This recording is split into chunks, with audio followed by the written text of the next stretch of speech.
az utcán újságot árul, s 5-kor kell zötyögsz villamoson.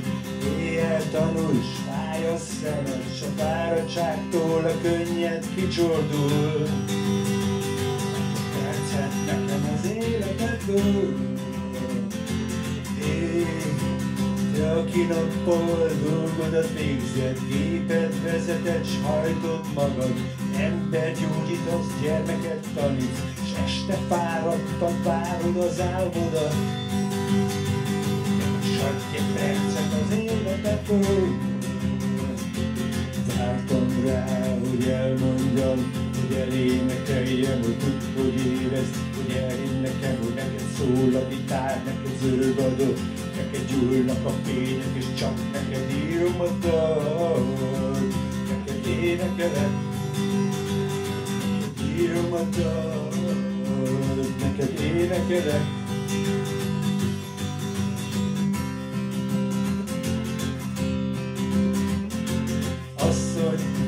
Te, aki életet adtál kezembe, hogy neked is írjon egy dal. Most ülj le szépen, tedd tőledbe kezed, hújt le a szemed, és csendben figyelj rám.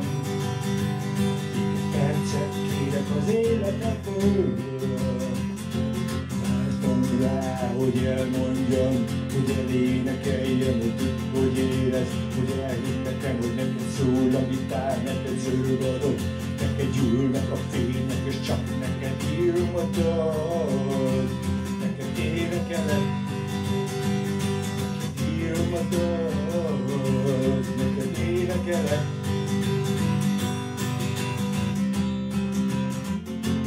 Lány, most te jössz a sornak, kell tudnia kell, hogy rád is vár még egy dal, hogy de nem ez a dal, egy sokkal szebb, ami csak a tiéd.